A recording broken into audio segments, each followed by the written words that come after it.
With your permission.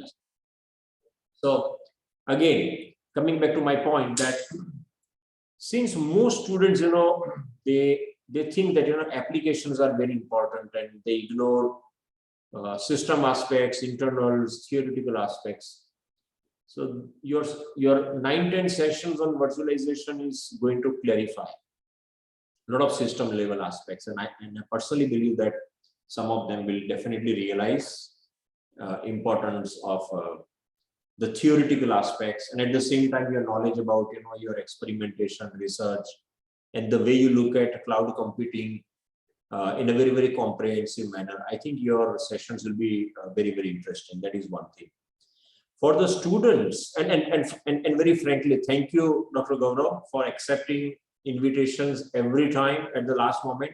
As per my style, I always late in doing procedural things, but you always agree because I know from bottom of your heart, you love to talk to young students and so on.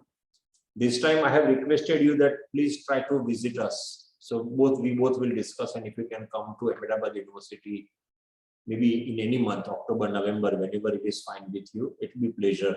Some of our students and a couple of our faculty members would love to interact with you. So this is another thing to improve our formal collaboration.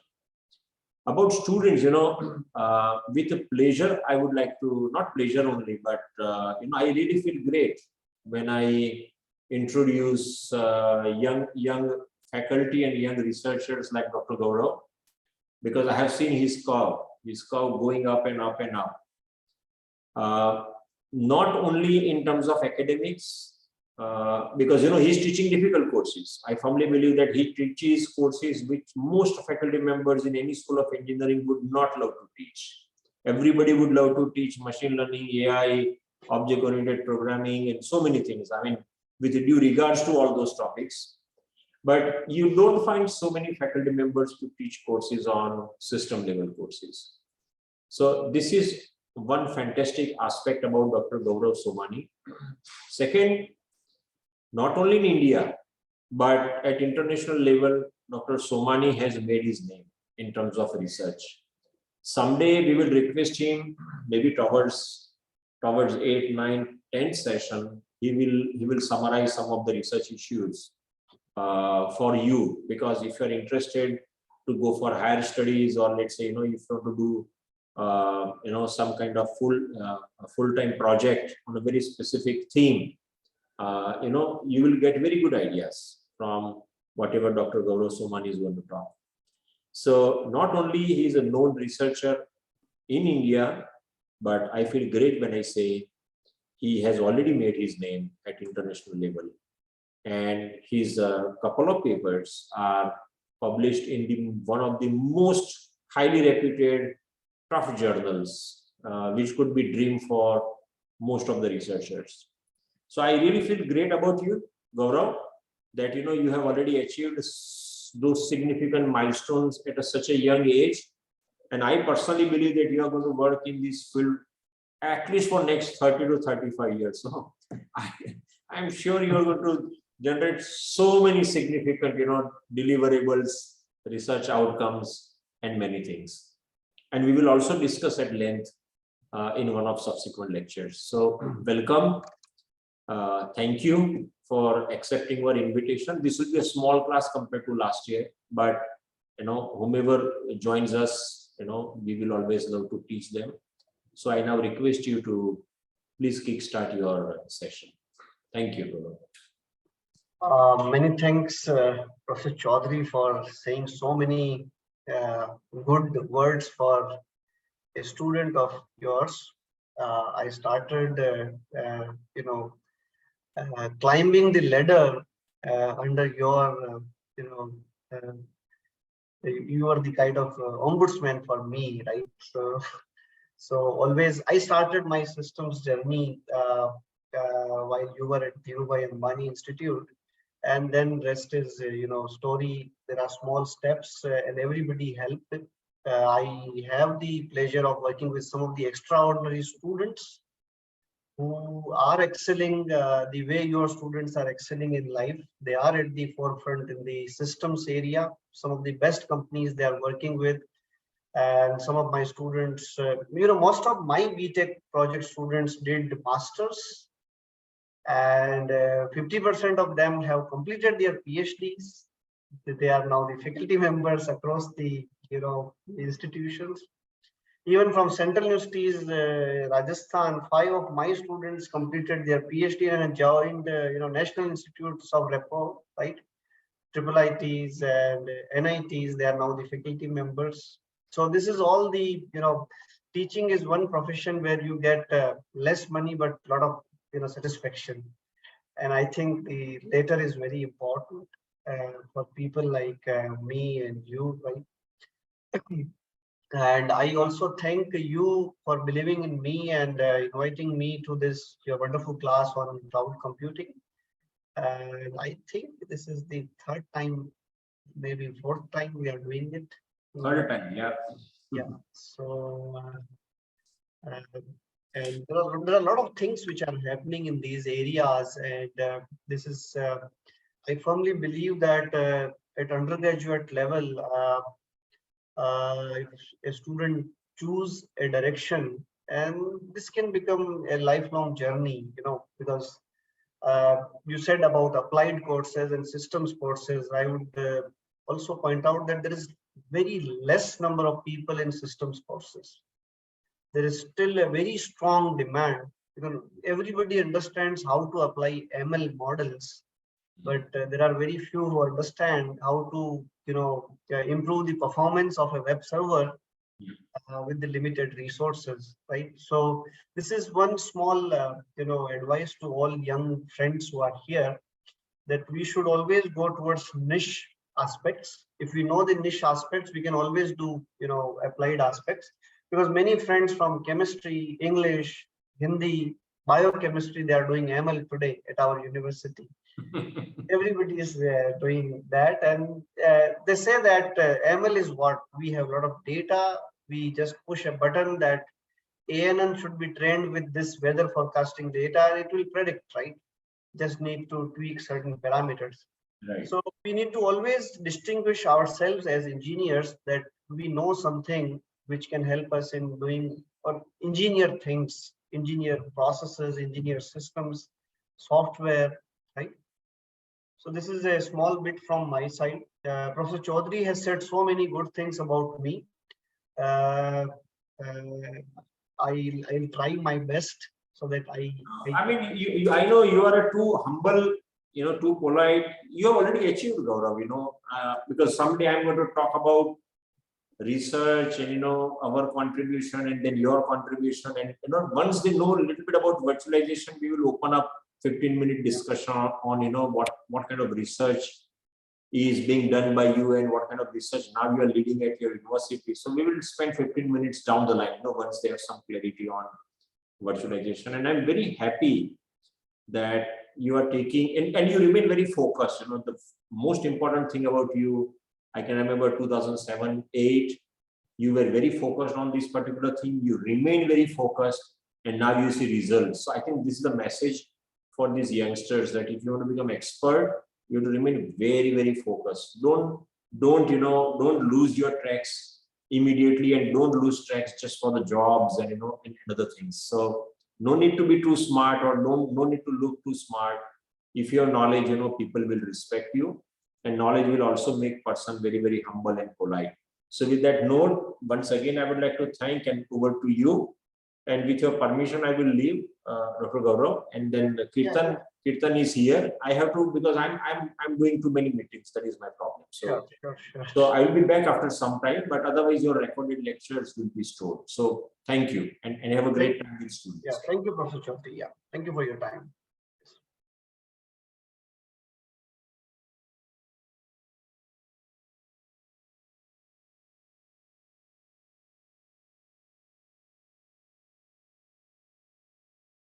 So Kirtan, can you hear me? Yes, sir. Okay. Can I see your face? Sure, sir.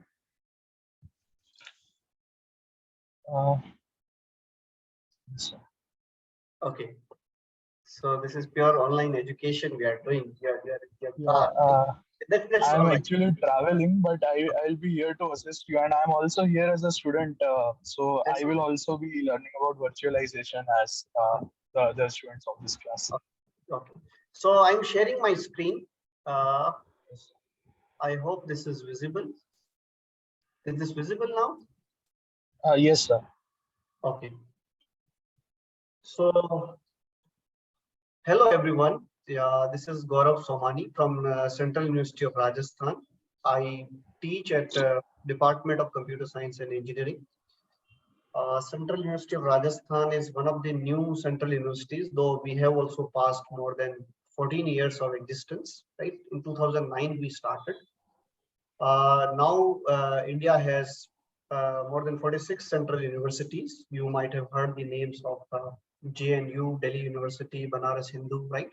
So all these are central universities, and Central University of Rajasthan is the topmost central universities among the central universities which are started in 2009. So our campus is located near Ajmer. It's between Ajmer and Jaipur. It's on the national highway, right? Uh, and you can see that Central University of Rajasthan offers large number of courses in different areas of research. Mostly postgraduate programs are there, postgraduate and PhD programs. In addition, we have engineering programs with BTech in streams like computer science and engineering, electronics and communication engineering, and biomedical engineering. And in MTech, we have MTech Computer Science and Engineering program with information and security as a specialization, right? So before we start, I'll give a brief intro about myself so that we know each other.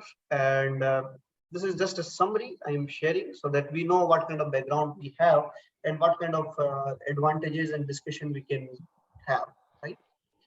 So I work at Central University. I did my PhD from Malviya National Institute of Technology, Jaipur, which is MNIT. I am an associate editor of IEEE Access. I'm also an ACM distinguished speaker. I hope you have heard about IEEE and ACM. Uh, our research work, my team's research work, my collaborators' work, where I am the author, one of the author, has been published at some of the topmost venues in the area of cloud computing and security and virtualization. To name a few, ACM CSUR, which is ACM Computing Surveys, GSAR, Digital Investigation, JPDC, IEEE Transactions on Dependable and Secure Computing, Computer Communications, Computer Network, Future Generation Computer Systems, IEEE Cloud, and IEEE Cloud Computing. So, these are some of the top venues. In addition, we have co-edited certain books. In one of the book, Professor Chaudhary, I had a fortune to work with him. This is a very notable book, Research Advances in Cloud Computing. Please have a Google search on this.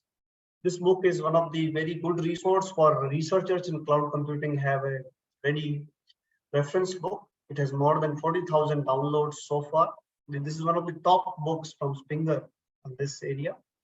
Another book on versatile cybersecurity with Mauro Conti from Padua, Italy, and Radha Puvendran, Professor Radha Puvendran from the University of Washington. Right. This is another book we wrote on versatile cybersecurity. This covers a lot of cybersecurity attacks and their research foundation and how to solve such attacks to help researchers in the area of cybersecurity. I had a good fortune to receive some of the top awards in the area of cloud and generic research. So IEEE Technical Committee on Cloud Computing, which is the topmost organization across the globe to work on cloud computing research. I received this Rising Star Award 2021 from IEEE Technical Committee on Cloud Computing. This is one of the international awards. Then Computer Communications, which is the top journal, 2020, the Best Survey Paper Award was received by one of our paper. IEA Young Engineer Award, Outstanding Reviewer recognitions from journals like GSA, Best Paper Awards, Excellence in IEEE Branch Counseling Awards. Some of these awards are there. My research is highly cited. More than 1,240 times it has been cited in certain papers, like the paper in Computer Communication Journal. It has been listed as most cited paper since 2017, right? A lot of students I have worked with, right? This is a little old data, but 14 MTech thesis and 15 BTech projects. A lot of international conferences and journals I have been part of, right? And I have been a IEEE senior member since 19, and I'm a professional member of ACM, right? So this is a brief summary about me and my work. Now let me directly go to what we want to do and why we are here together, right? So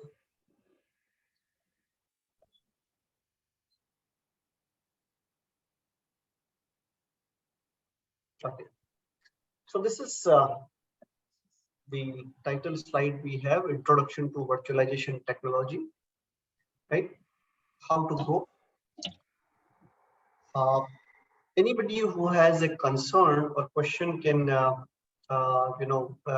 send a message on the chat or can directly start speaking. There is no issue, right? So we will have these lectures. How much the time permits us, we'll discuss. This is one course where I am fond of introducing research papers to students, right? So instead of following any books, we will directly refer to certain research papers who contributed to the area of cloud computing, right? I firmly believe that directly reading from the brains of innovators who contributed surely helps us. You will also feel very comfortable after reading certain papers initially. Then you will realize that this is better to read from research papers at times on advanced courses like cloud instead of books. Books also help, right?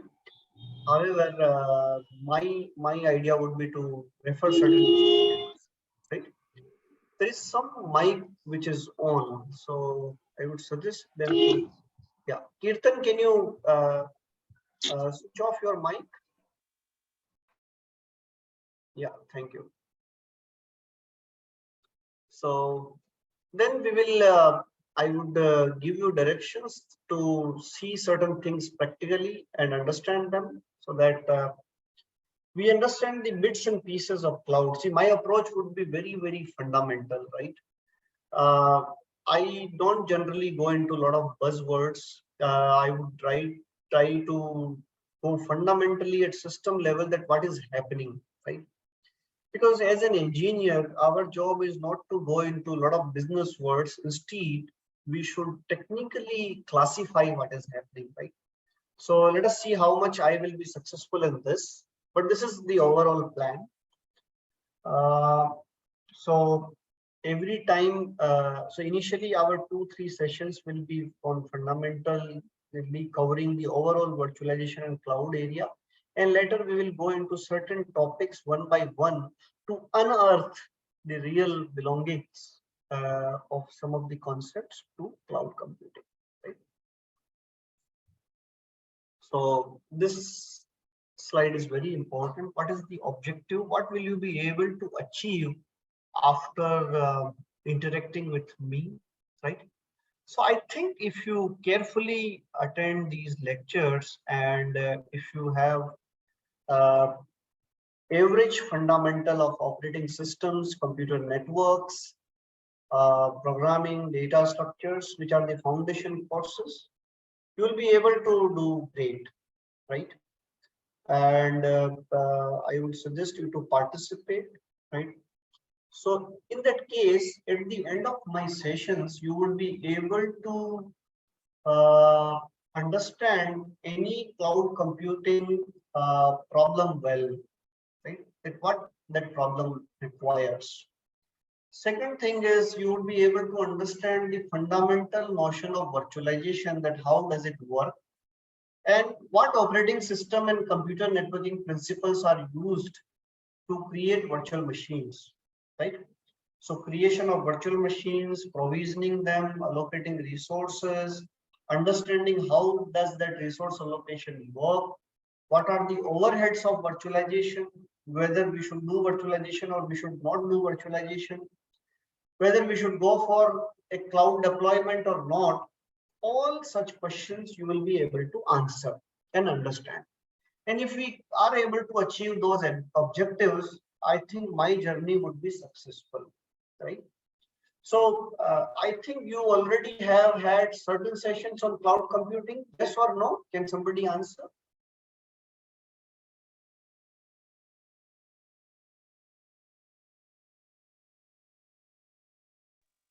Yes, sir. We have had some sessions so far, about 6 sessions.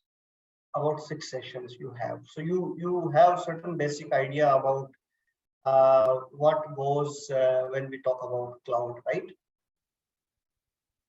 Okay. So let me do one thing. I'll use a board to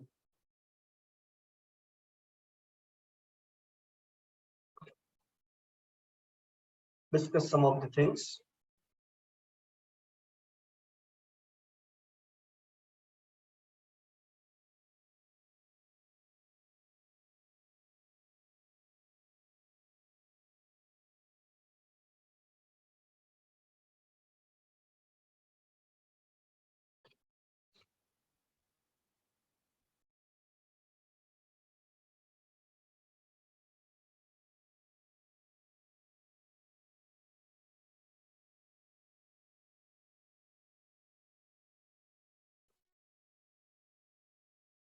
I hope this board is visible to you. Yes.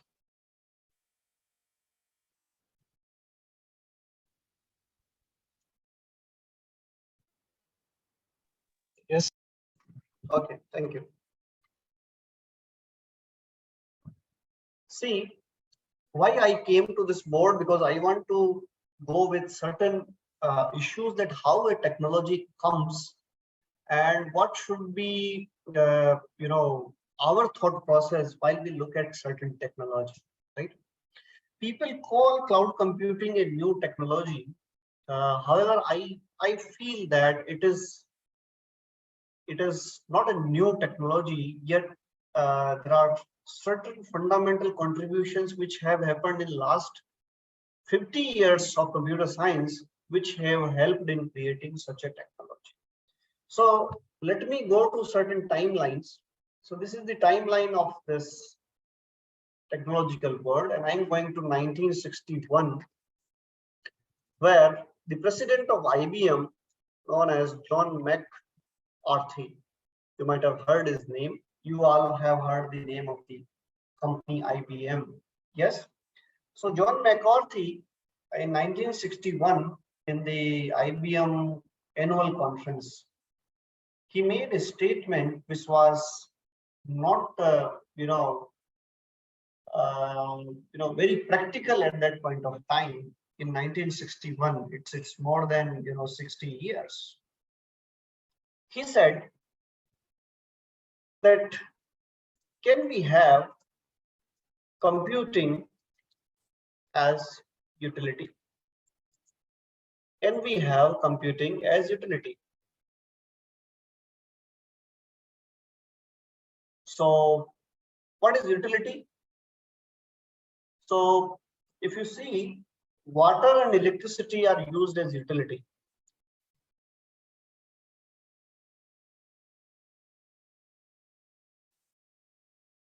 Even internet is a utility now, right? What do you mean by utility? Can anybody sense from these examples why I'm saying, utility? Sir, anything that proves to be useful or beneficial to us, maybe like water and electricity are beneficial to us. We need them. So it's a utility for us. Anybody else? So there are quantifiable resources that we can measure how much we use and pay for it. Yes. So utility is any kind of resource or quantity which is measurable, and you as a customer only pay for what is used, right? So if I go with water, right, we have water meters across homes, right? So we only pay for the number of liters of water we get in, right? Similarly, electricity we measure in units and we pay for how many units we use. And internet is measures in terms of number of how you measure data, the number of bytes you download or upload, and you pay for that one, right? So can we have computational power as utility? That I want to have number of CPU cycles. Sorry, number of CPU cycles or number of CPUs, hours, I use them and then I pay for it. Can it be done? That I get CPUs Yes, or sir. rent and then I pay for them. Because computation not only requires CPUs, you require memory, you require this, you require network, and you require additional IO resources to perform computing. So can I get computational power as utility? That was the concern. And John could say this in 1961, that the day is not far when we will have computational power as utility. Somebody requires 100 hours of a computer, can just open the tab, take the computational power, use it, and just pay for that bill. Somebody requires 100 virtual machine instances to run with web servers for next 1 month, because there is a competition they are organizing and they require this website on 100 VM instances. Can they do it? Yes, they can do it. And that is what computing as utility can be done. So one important concept which comes up is pay as you go model. And what is that? I'll use the resources for certain time and I'll only pay for them for whatever amount of resources, for whatever amount of time I have used. This is not that simple, but right now at the start, I'm going with this notion that computing is available as utility, right? This was said by 1961, by John. Let us move a little forward, and I'm going to 1969 to 74. Okay, and I'll name another contributors known as Goldberg and Popek. Goldberg and Popek. These two researchers from Honeywell and MIT, I guess, they wrote a very interesting classical research paper, which is termed as classical today because it has changed the direction of computer science. And at that point in time, in 1969 to 74, people, I think, did not recognize the value of those papers. And the value was realized after so many years in the first decade after year 2000, right? In 2006, 2007, 2008, people realized the value of this paper. So we should not worry about our contributions. Our contributions may be even recognized even 50 years, after 40 years, right? What this paper was, Goldberg and Popek did was a very interesting stuff. I have shared this paper with Professor Chaudhary. There is a lecture folder which I have shared, and we will discuss this paper in much greater detail. Each one of you will read this paper and find out the interesting stuff people have done. And remember, all this stuff is coming from academic institutions which give the light to researchers across the globe to work towards certain directions, right? So what Goldberg and Popek did was simple thing they did. They proposed a formal model of a VMM, a virtual machine monitor.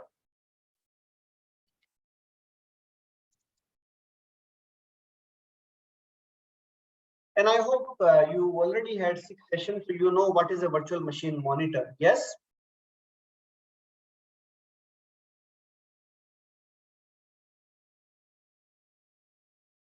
If no, we can start discussing about it. We'll go into detail later as well. Kirtan, there is a comment by Drumil that can the host please allow others to unmute as well. Yes, sir, I have done that. You have done that. Okay. So do you all know about machine monitors? Anybody?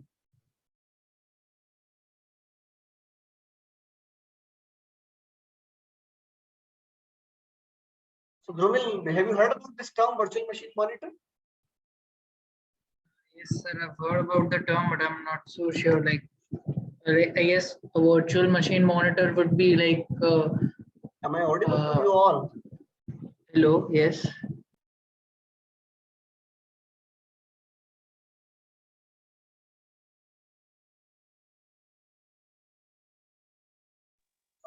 Sir, can you hear Dhrumin?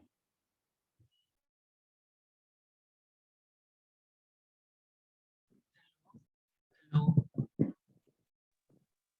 Dhrumil, yes, I can hear you. I think we should wait for a minute or so.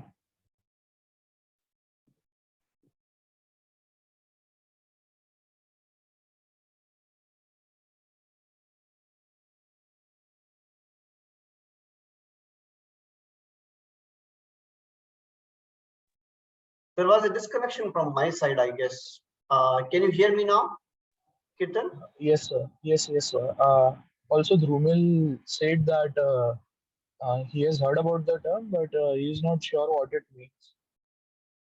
I could not hear you. Can you come again? Yes, sir. So Dhrumil said that he has heard about the term, but he does not know exactly what it is. Okay. So I think everyone is fairly familiar with what a virtual machine is, but they might be a bit confused about VMM.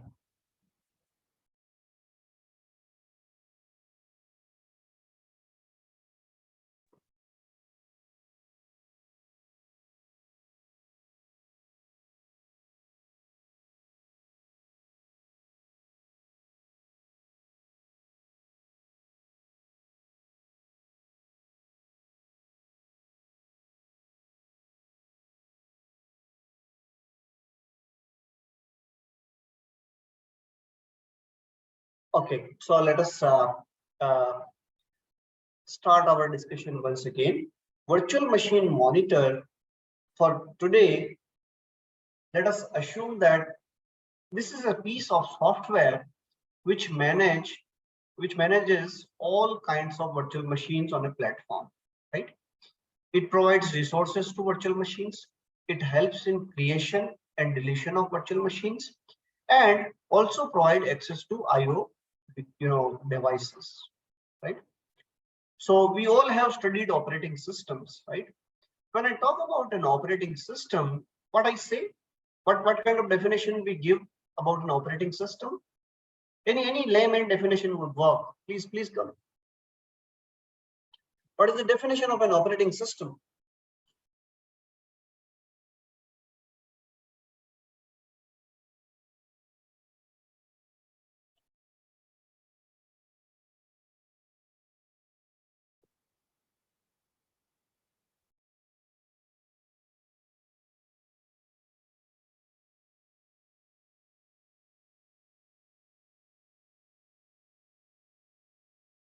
Nobody. You want me to name you? See, come with some definition. You have studied operating systems, right?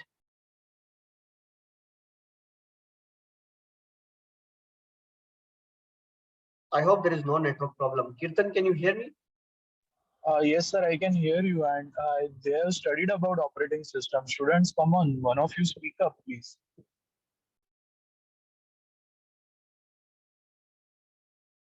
Yeah. So Kandarp is writing on chat, a software that handle all system in layman term. Okay.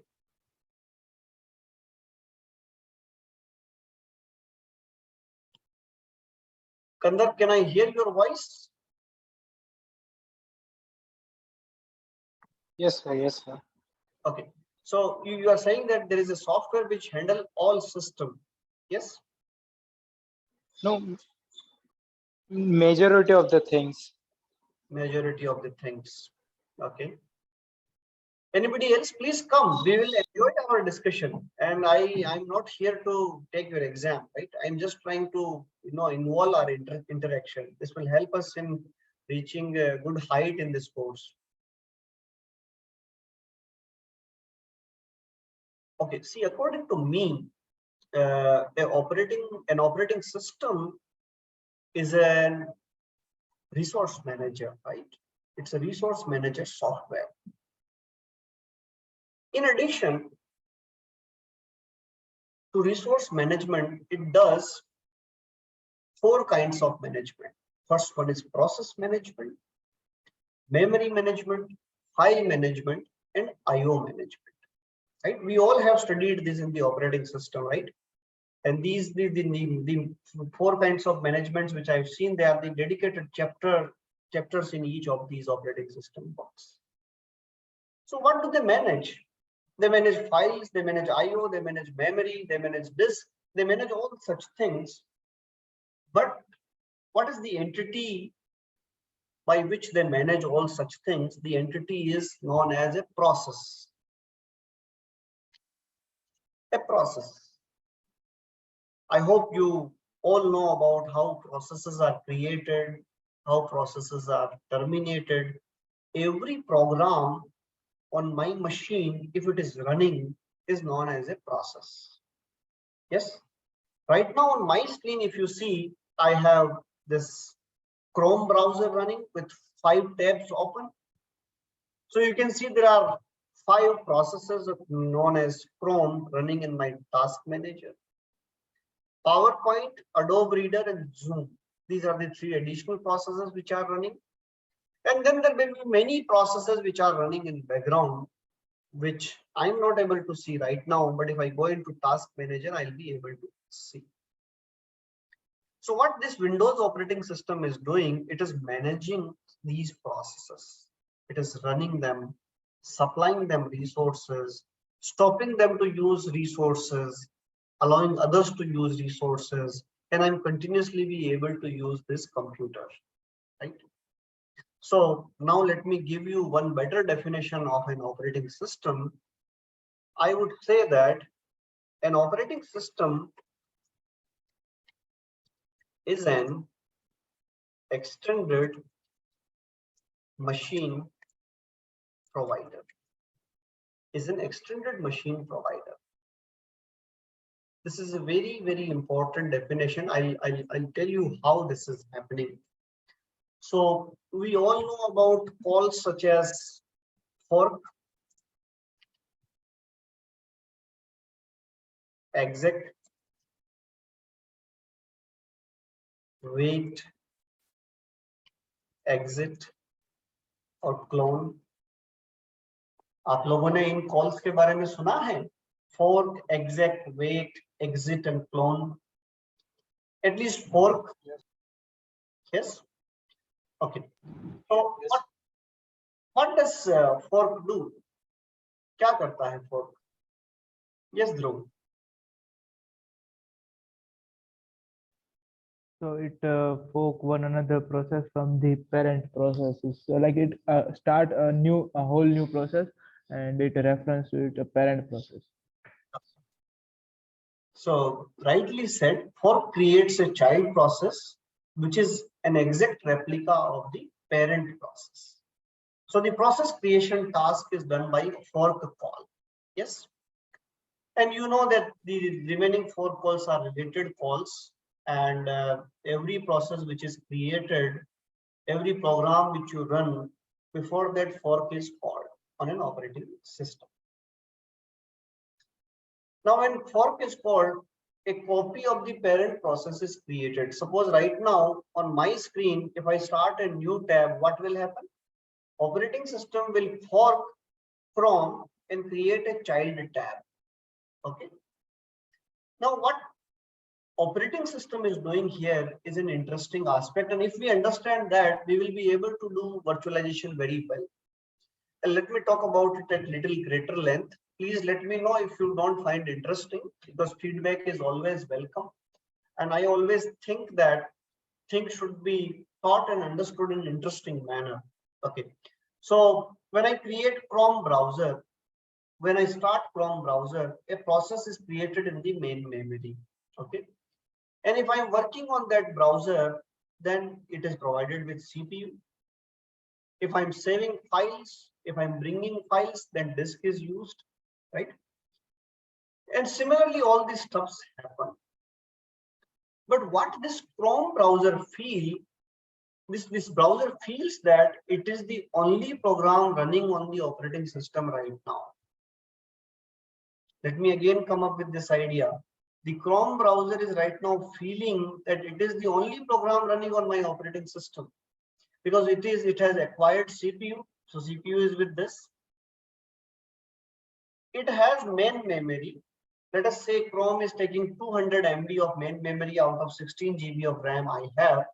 It cannot go beyond 200 MB of RAM. It is limited. Its limitation is to work inside that 200 MB RAM. Outside that RAM, it cannot look. Okay. So CPU is with this. 200 MB of RAM is with this. There may be files which it is bringing from disk for its purpose and saving in the disk, and it is using network connection for its primary purpose, right? So operating system as a software has given all four resources, CPU, RAM, disk, and network, to Chrome for its execution. And Chrome feels that it is the only process running on CPU. I'll tell you how. We all know that CPU has one very interesting register known as PC, program counter. Yes? What is the purpose of this program counter?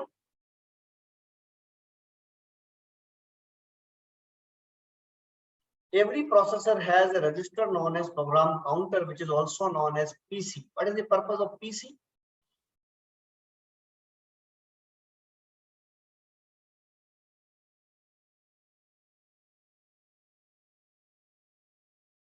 Keep track of instructions. It would be better if you speak, Samik.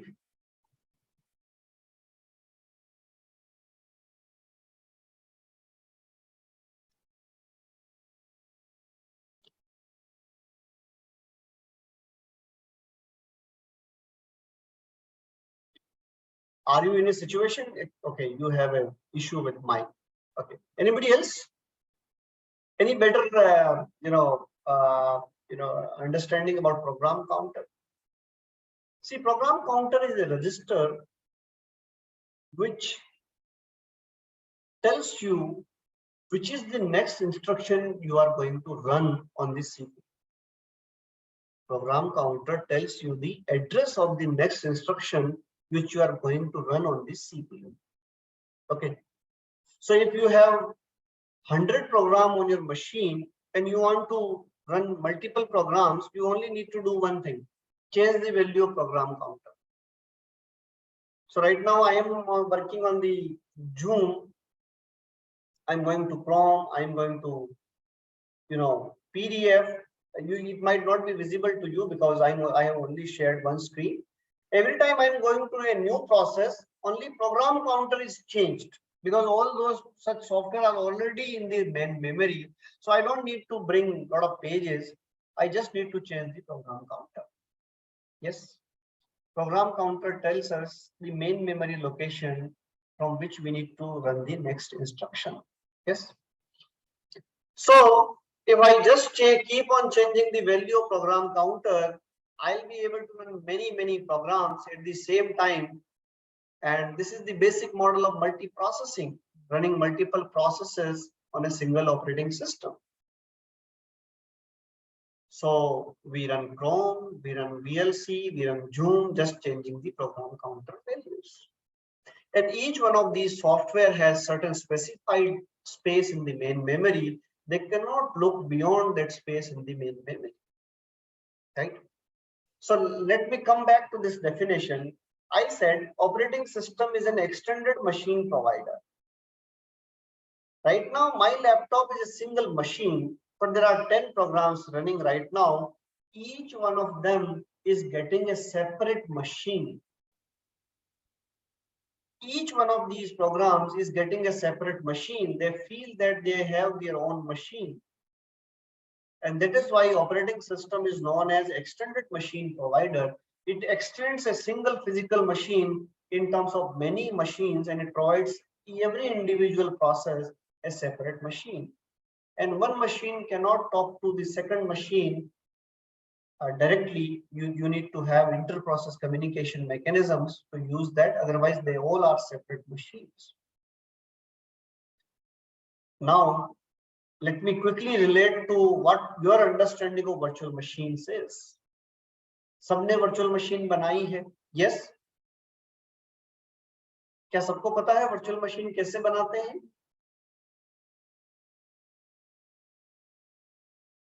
Yes, Samir, have you created a virtual machine? Do you have a virtual machine on your machine?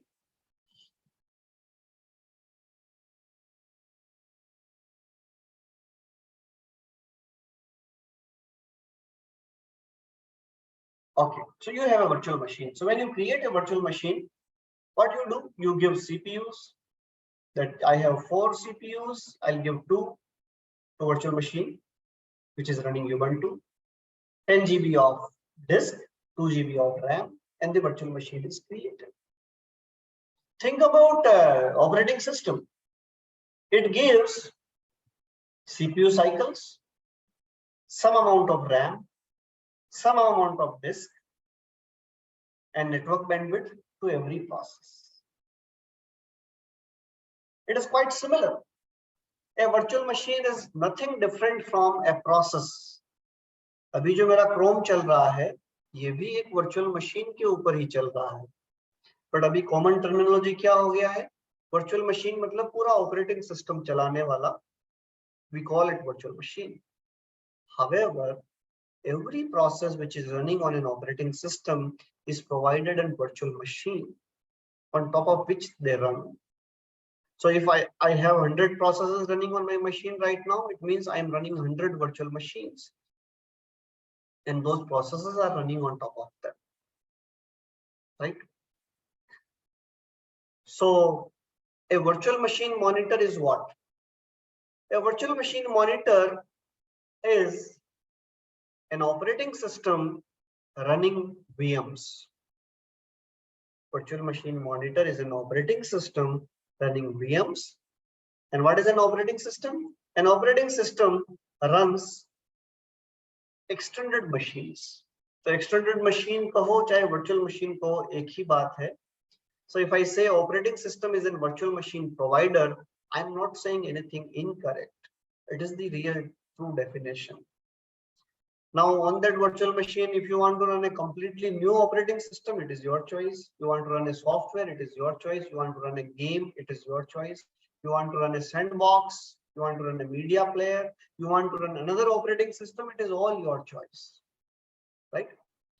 So whichever software you are using to create virtual machines, those software actually play the complete role of operating system.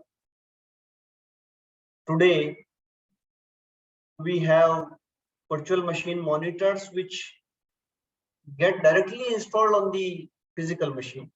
आपको कोई operating system नहीं डालना है. You need to first install the virtual machine monitor and then create virtual machines, right? इस definition पर मैं वापस आऊंगा. अभी किसी को कोई confusion हो तो मुझे बताएं. And please read this definition of operating system. You might have read from any book. The red book on operating system, Tenenbaum, Stallings, right? But whichever book you study an operating system, the first definition of such books give that operating system is an extended machine provider. Extended machine provider, single physical machine, and everybody is given a virtual machine to run their processes, right? तो virtual machine जो concept है, this is not a new concept, right? Just the coverage is becoming more. Instead of running only programs, we are running complete operating systems on top of such virtual machines, right? So this paper in 1969 and 74 came up with an idea saying formal model of a BMM, and the target was in this paper was, the question was answered was how to run more than one OS on a physical server at the same time. This was the concern they answered formally, right? Through mathematical notion, they told and clarified that what kind of machines can run more than one operating system at the same time on a single machine.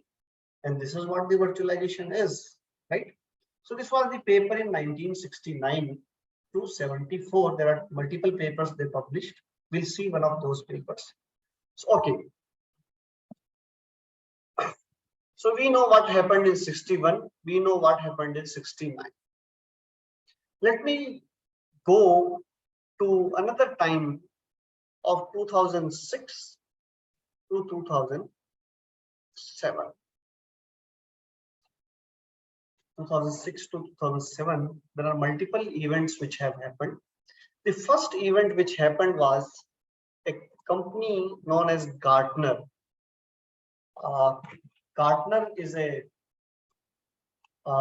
firm which is kind of a consultancy firm, which also release surveys or which also release visionary ideas about what is going to happen in computing, what is going to happen in technology. अगले 10 साल में क्या होने वाला है, 20 साल में क्या होने वाला है. They do a lot of surveys, interviews with top technology players, CEOs, CFOs, and then they release their survey outcomes, and everybody is interested in reading the survey outcomes of Gartner. So Gartner in 2006-2007 came up with a very important survey, and that survey was very interesting in the sense that they asked a question to Fortune 500 companies. And the question was, what is the CPU utilization of your servers? Let us say last 1 month CPU utilization of your servers. And what kind of companies were these? Fortune 500 companies. Who are the Fortune 500 companies? They are the top companies in terms of revenues across the globe, right?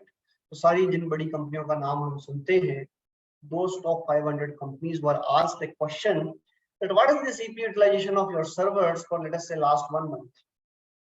And all these companies have extraordinary IT infrastructure, large servers with large amount of resources, right? So they were asked about the CPU utilization, and the result was, what was the result? Result was pretty interesting.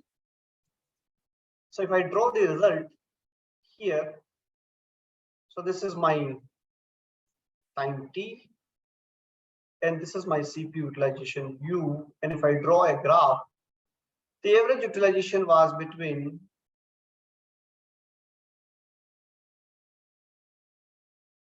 15 to 25% on the average. The CPU utilization was between 15 to 25% on the average. ऐसा 2006-2007 में हुआ. What do we get out of this? Fortune 500 companies, while they were answering this question to Gartner, they also, observed this graph that we are giving these answers to Gartner. But let us look at this graph. The utilization is only 15 to 25%. The top-notch servers, the top-notch companies, their infrastructure is only utilized 15 to 25%. What do we get out of this? Any idea? What lesson should be learned from here? If we like if we combine multiple of these usage on single CPU, then we can save cost because most of the part is going unused. Yes. Okay. But the first thing, I know that I'm talking to Gujaratis and they all know all the business tactics. So this you hit the nail at the right point. But the first thing is return on investment. Return on investment is pretty poor. This is a very important term. Every IT professional should know that somebody is doing investment on IT infrastructure. The utilization is 15 to 25%. It means that we are only using our IT capacity, one-fourth capacity is being utilized by these servers. And they were amazed and also surprised that the large amount of spending they were doing on such servers, it is remain unutilized, right? So Gartner published this survey and everybody was worried that this is the situation of Fortune 500 companies. These are only 500 companies across the world. We have millions of companies, and all such companies might also have a similar situation. And as Parth said, that this underutilization can be converted into higher hardware utilization if we run more than one operating system together, which means running more than one application together, so that we can go at least to 75%. And this leaves us a space to run 3 to 4 applications together on a single machine, right? This happened in 2006 and 2007. And at a similar time, there are 2 companies which I would like to name, Amazon, and another one was Dell. You all know about these companies. Amazon was having a service known as Amazon EC2. You all know about this service, Elastic Compute Cloud, EC2, Elastic Compute Cloud. And Dell also applied for a copyright on cloud computing term, that cloud computing, right? So there were some discussions, there were controversies, but these kind of services were there. Amazon EC2, Elastic Compute Cloud, that you hire resources from them and they will give you such resources on rent and you will only pay for what you are using. This was also around the same time dimension of 2006 and 2007. And this term cloud computing was applied for copyrighted, and it was granted, ungranted, that is a common term. Many companies are already using. There are a lot of people who are looking forward to this term. So cloud computing came up, right?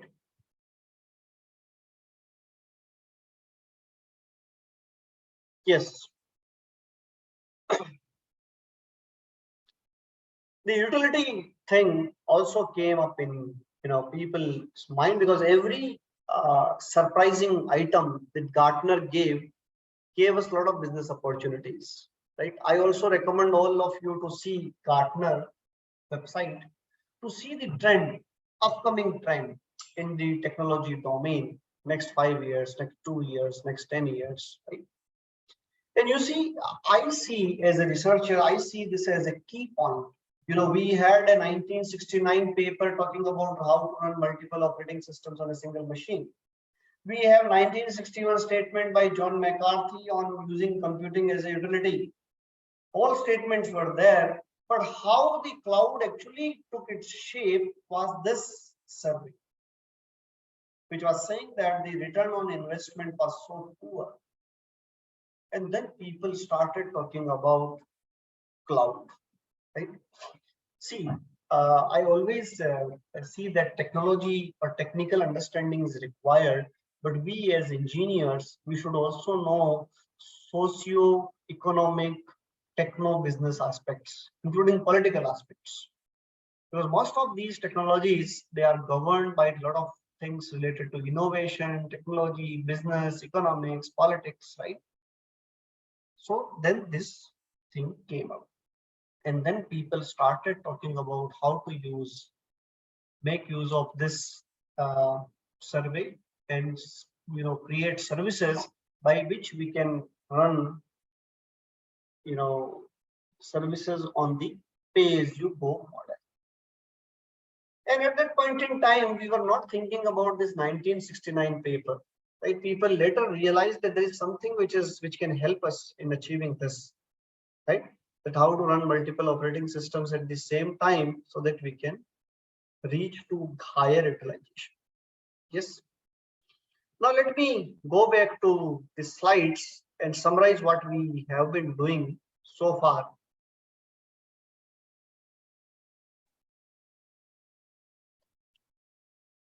John McCarthy 1961, Goldberg and Popek 1974, Gartner survey 2007, Dell's copyright attempt 2007 and 8, Amazon EC2 and S3. Amazon provides these two services. S3 is a storage service and EC2 is a computational service, Elastic Compute Cloud. These five events are the actual events which helped in innovation timeline. And we should understand that technology was already available in 1974. We just made use of this technology in 2006, 7, 8, and now rest is history. Today, cloud is the actual technology platform for all the hosting services, all such web services. Even office services are running on cloud today. And right now, our Zoom is on cloud, Gyteboard is on cloud, and the slides are on my machine, but there is a backup on the cloud, right? So I think most of the things we are doing today is on cloud. We don't require machines which are so powerful. We require to have mechanism by which we can take the resources, right? किसी को कोई सवाल है यहाँ तक, कोई comment, किसी तरह का सवाल, anything you would like to say?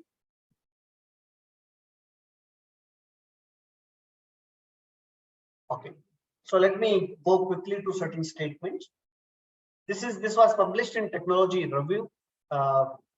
So Professor John McCarthy said at MIT's centennial celebration in 1961 that computing may someday be organized as a public utility, just as the telephone system is a public utility. Each subscriber needs to pay only for the capacity he actually uses, but he has access to all programming language characteristic of a very large system. Certain subscribers might offer service to other subscribers. The computer utility could become the basis of a new important industry. You see, can you imagine that somebody in 1961 can make such remarks, which are true very much today, right? Though I would also suggest you that we should always see visionary remarks in positive side, but at times they may not get correct, right? Because the same John McCarthy also made a statement that personal computing would not be very much effective industry, but today you see personal computing after Microsoft came, personal computing became the basis of computation, right? Same person, two statements, one is true, one is not true. So we should not, really get into this, but this was a statement which is true today. Okay. Second thing is this paper. I just took a snapshot of this paper so that you can see that this paper was typed on a typewriter, but it became the fundamental contribution. Formal requirements for virtualizable third generation architectures. It was published in Communications of the ACM. It is written like commune.acm. Please write down in your copy, Communications of the ACM. This is the forefront top journal of the area in computer science. Don't get biased because its name is Communications. Communication means letters. How do you communicate, right? It is not the electronics and communication one. So communication of the ACM, those who are ACM members, they might have subscription of this journal, and your library might as well have this. Please have a look at this magazine. This publishes some of the top-notch technological trends, researches, this area, computer science as well as electronics. So this was a 1974 paper. I'll give you this paper. This paper is already with you. We'll study this paper in greater detail. But this was the paper which suggested how to run more than one operating system at the same time. Okay. So we know the timeline. Now, I'll talk about one important aspect that happened in 2007. 2007, we were talking about Gartner's survey, and people thought that return on investment should be very high if we want to go for IT investment. So companies which were Fortune 500 companies and even other companies asked the IT providers कि ये क्या हो रहा है, आप जो resources दे रहे हैं हमारा utilization 15% है, 25% है, and you are selling us more and more servers, our utilization is very poor. Why should we invest in such resources? Because IT spending is one of the huge spending after the salary bills. If you know, IT spending is the huge spending. If you know this, any IT, any non-IT company also spend a lot of money on IT spendings. This is an overhead. Though it helps in managing their lives in better manner, but this is an overhead. And remember, there was a lot of pressure on processor manufacturing companies. I'll tell you why. Who are the top processor manufacturing companies?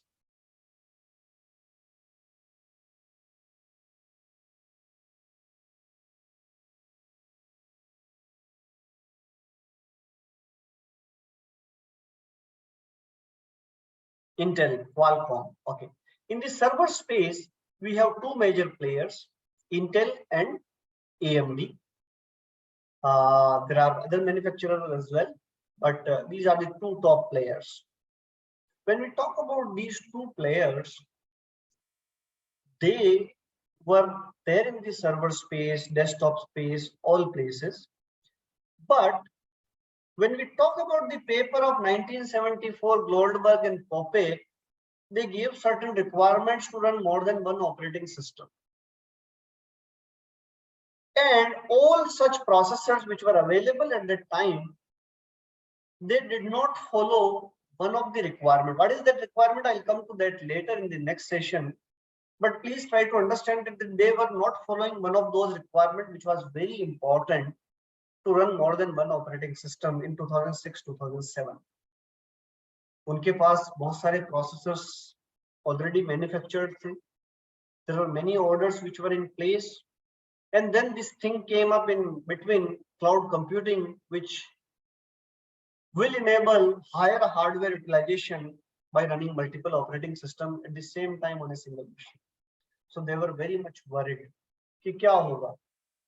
Because Goldberg and Poppe set certain formal requirements, out of which one requirement was partially fulfilled by such processor manufacturers. Then there were many companies which companies always look for, new business, venues. They were looking at this venue that can we create certain software which can help us in achieving such goals.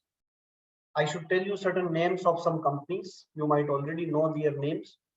VMware, Citrix, right? Red Hat, Microsoft, right? These companies were already thinking about such ideas. They were creating software, but software run on hardware, and hardware should support certain things. Otherwise, whatever requirements were given by the 1974 paper, they will not be fulfilled. So, there was a lot of business tussle between processor manufacturers, companies which provide virtualization software, researchers. There were many who have already made IT spending plans कि हम लोग server खरीद के office में लगाएंगे, server room में लगाएंगे. Then this new thing came up that no need to buy servers. We should go with cloud resources, right? So, and this helped us in building a greater ecosystem to create a lot of innovation in cloud space. Because cloud se pehle, we all should know two terms which were already there in computing space, but could not become very popular due to some reasons: cluster computing and grid computing. Okay. So let me spend some time on these two terms. And then in the next session, we will systematically, evaluate what is the cost of a server when we have it in-house, and what is the cost of a server if we go on a cloud resource, right? So let me talk about, the cluster example. When the cluster computing came, so it's an old thing, Professor Chaudhary, introduced me to cluster resources. He had a very big cluster computing lab. So what we do in cluster computing, that connect multiple computers which are homogeneous in nature through good networking, and run certain piece of software on top of such machines, so that all those machines which are connected in a cluster can work together for a single task. Okay. So what kind of task it can be? Think about a task which search for a specific term in 1 million documents. So if those 1 million documents are available on a common storage, multiple machines can work together. Yes. So a single program will work at multiple locations, multiple machines, common storage, and they all have to work on certain documents, right? Because this is how we will achieve the parallel computing. This is known as cluster computing. I should tell you, you might not be surprised, I guess, that most of the supercomputers in this world, they are actually clusters. They are not single machines, but a group of machines connected through networking. And they run certain piece of software like MPI, message passing interface. This is pure C++. And what you need to know that all homogeneous machines should be connected through a switch. They should have a common storage in terms of NFS. The program MPA C++ program should be in the common storage, and they can run this. Okay, there is a message that I have to go to other class. Okay, so Kirtan, do we have to do something? That's fine, sir. Dhruv, you can leave. Okay. Thank you, sir. Thank you, Kirtan, sir. Yeah. So cluster computing will have multiple homogeneous computers running homogeneous operating systems, right? Those of you who are interested can send me an email, or can Kirtan send me an email. I can tell you how to create a small cluster of 4 to 5 machines and run quick programs, right? You can even create 4 to 5 virtual machines, and they can work together to achieve a common task. Common task be as interesting as computing value of pi, searching large number of documents, and all the machines will work together. You can even watch that all those machines are working together. Their CPU utilization is improving, and the overall result will come on one machine, which is known as master machine. This was the first experiment with distributed computing. This is known as cluster computing. Okay, and if you search on Google, you can search about Beowulf clusters. Beowulf clusters. The second computing paradigm, which also changed the world, is known as grid computing. And according to me, with my limited experience, I think that the grid computing is most comprehensive, complete computing paradigm which we have seen so far. But it was not a very successful business because it was mostly made for scientific provisioning. But जहां पर free की बात आती है, businesses are mostly not interested. Yes, scientific computation. So I'll tell you what grid computing was. You have a lot of resources in terms of CPUs. You connect them through networking and run a piece of software which can manage or channelize all such resources. Computers can be different. They don't require to be homogeneous. They don't require to be having homogeneous operating systems, but they can work together. They can even be at different locations across the globe. These are known as grid computing infrastructures. They were created. They were mostly used for scientific computation. Scientific means weather forecasting. Experiments of physics, chemistry. You might have heard of the large experiment known as LHC at CERN. किसने सुना है इसके बारे में? Large Hadron Collider at CERN. CERN is a very important agency in nuclear research, right? And this is a very big computational experiment they are doing, LHC. Those who are interested, this is one of the biggest grid computing experiment. There are some more experiments which will motivate you to look at distributed computing from another angle. SETI at home and Planet Lab. Please look at the websites of these experiments. Even you can involve yourself in such experiments by giving your laptop or machine, desktop machine, for using their computation when you are not using your machine. So you can also become a volunteer to give your machine in the time of night when you are not using your machine. Right? Planet Lab and SETI at home are such experiments, right? Okay. So Kirtan is saying you have discussed and seen this. So, but the problem with grid computing infrastructure is there was no business angle. Though it was a very mature technology, but because it was free and was used for scientific experimentation, it remained for only for scientific experimentation, right? So cluster, then grid. So obviously you could understand that cloud is more for a business purpose. Though it can be used for scientific computation, but the business angle was so high at that point in time that it became so successful technology. Though it was not very rich in technology perspective, right?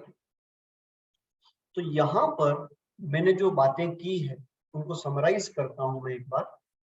We started talking about cloud in general, that what are the time points which have changed the overall course of action. There are 4 important times. One is 61, 69, 74, 2007, 2008. And how things evolved. In addition, I made a strong remark on virtual machine monitor and operating system. And I said this on record that a virtual machine monitor is also an operating system. An operating system is also a provider of virtual machines. Every process which is running on your machine is running on top of a virtual machine. Maybe smaller, but it is a virtual machine. Okay.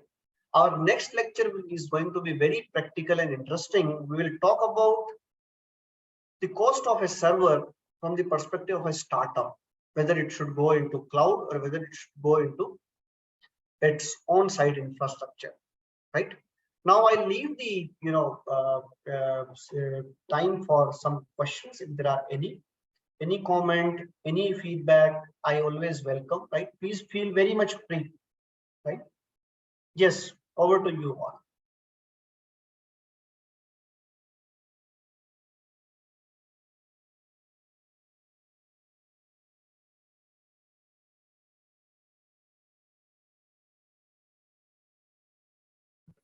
It was a wonderful session, sir. Okay, so there is a question from Kirtan from your side. We see instances of crypto mining using grid computing. Yeah, yes. So I should even amaze you all that virtual machines help attackers a lot, right? virtual machines may not leave their fingerprints behind. Suppose I have a server which can create 500 virtual machines, right? I create 500 virtual machines with 500 fake MAC addresses, 500 IP addresses, launch the attack, remove the virtual machines. Yes, you can have. Sir, I think you heard about DOS attacks, right? So Yes, yes. Think about 500 Android virtual machines running on a server. Can we have fake likes, fake posts?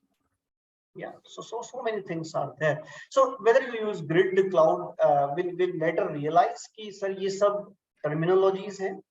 Fundamental is one, which is operating system, and under which we are running all this, right? बाकी मैं undergraduate students से भी कहूँगा कि my style of teaching is very much student oriented. मैं बार-बार तुमको लगा होगा कि सर बार-बार पूछते हैं. I want to get involved, right? Because I want to teach at the level at which we are understanding. It should not be like pravachan. भाई मैं महाराज बन के आया हूँ तो मैं प्रवचन दूं. I don't want that should happen, right? Because once I know the level, I'll start talking at that level, right? And if I feel कि भाई मैं जो पढ़ा रहा हूँ वो सब पता है, then we can go on advanced topics, right? So at least from the next session in onwards, please every one of you should involve, right? क्योंकि 1.5 घंटे के सेशन में 15 से 20 मिनट डिस्कशन होना चाहिए, otherwise it will be boredom. क्योंकि ये zoom meetings में एक नुकसान है. क्या नुकसान है? सब अपना पर्दा लगा लेते हैं, माइक बंद कर लेते हैं, पता नहीं मैं दीवारों से बात कर रहा हूँ, right? So if you don't have data restrictions, if you are in the campus, please switch on your video, right? So that I feel that I am in the class, right? ठीक है, और data restrictions हैं तो मत करना, बाकी कर सकते हो, right? So Kirtan, we can stop here. sure, sir. Professor Chaudhary, I think he's not so please convey my regards, and we can plan for the next session soon, right? Thank you very much for your valuable time, sir. It was a amazing session. Also, I will email you about something you said about grid computing. I'm sorry, cluster computing. Sure. Using virtual machines. So we will try that out. Sure. Thank you.